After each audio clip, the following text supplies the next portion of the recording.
काफी उत्सुकता भरा पल है कि वो व्यक्ति कौन था, कौन हो सकता है कि जो सीएम पंक पर इस तरीके का अटैक करके उनको ये मैच हारने पर मजबूर कर दिया। और बड़ा इंटरेस्टिंग और ट्विस्टिंग मोमेंट था वो था रोमन रेंज एंड कंपनी का जो टीम था वो मैच जस्ट जीतने ही वाला था कि एक सीएम पंक को एक कट स्टॉप दे करके वो मैच ब्रॉक लेसनर कंपनी जीत गई।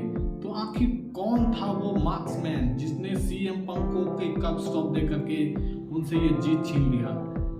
इसमें से बहुत सारे फैंस का ये मानना है कि वो जो ब्लैक सूट में वाला ड्रेस था वो था सेथ रॉलिंस। लेकिन यहाँ पर एक बात क्लियर कर देना चाहता हूँ कि वो जो था वो सेथ रॉलिंस नहीं था, वो कोई और ही था जिसका खुलासा आने वाले 1-2 एपिसोड के अंदर WWE में हो जाएगा कि वो व्यक्ति था कौन। लेकिन हमारे रिसोर्सेज से और न्यूज़ से पता चल रहा है कि वो व्यक्ति और कोई नहीं बल्कि ऑस्टिन थियरी था जिसने सीएम पंक को आकर सेथ रॉलिंस के स्टाइल में कब स्टॉप लगाया, क्योंकि सेथ रॉलिंस जो है वो शोल्डर इंजरी से जूझ रहे हैं। सवाल ही नहीं होता कि सेथ रॉलिंस आकर के सीएम पंक को इंटरप्ट करेंगे।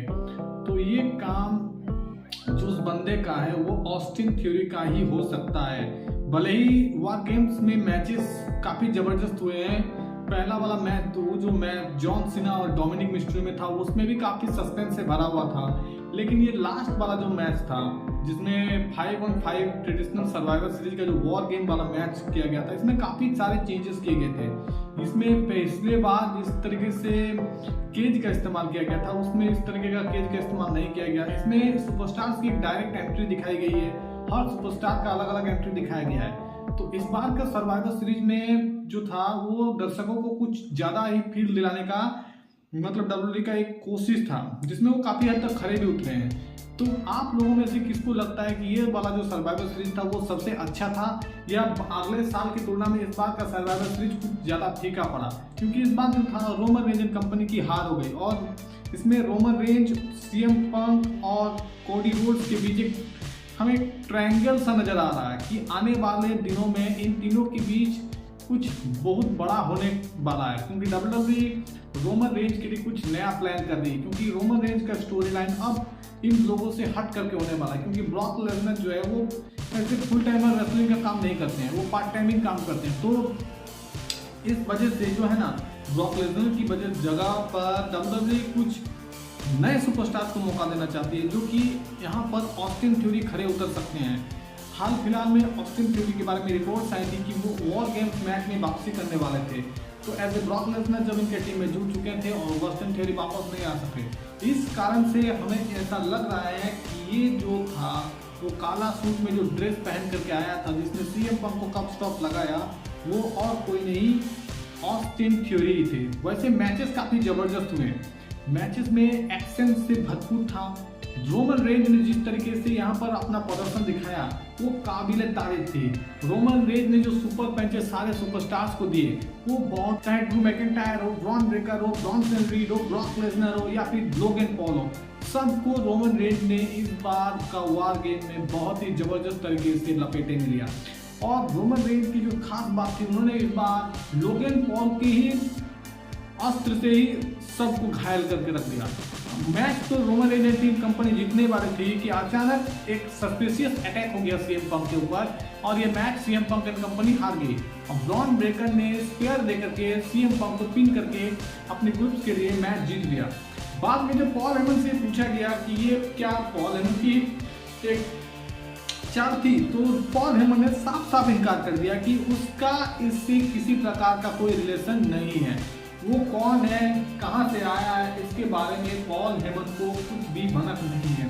तो अगर अटैक करने वाला व्यक्ति कौन था, सीएम पंक पर अटैक करने वाला व्यक्ति कौन था, इस पर आप कमेंट करके हमें जरूर बताइएगा कि उस अटैक के पीछे उस क्या मकसद हो सकता है। WWE सीएम पंक के साथ किसको फ्यूड में लाना चाहती है, क्योंकि सेथ रॉलिंस तो इंजर्ड हो चुके हैं और एक ही तरीके का स्टोरी लाइन बार बार दिखाया जा रहा था जिससे काफी फैंस में मानसिक का भी माहौल था।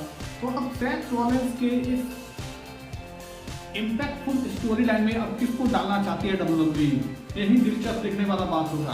क्योंकि जॉन सीना का तो रिटायरमेंट प्लान चल रहा है और जॉन सीना अब एक ही मैच खेलने वाले हैं, वो भी 13 दिसंबर को उनका फाइनल मैच होगा। अब देखते हैं उनके लिए कौन सुटेबल कैंडिडेट WWE डिसाइड करती है। तो फिलहाल इस बार का जो वॉर गेम था सर्वाइवर सीरीज में वो काफी अच्छा और बहुत ही मतलब एक सक्सेसफुल आप इसको कह सकते हैं WWE की तरफ से। इसको सक्सेसफुल बनाने का एक बहुत अच्छा तरीका था।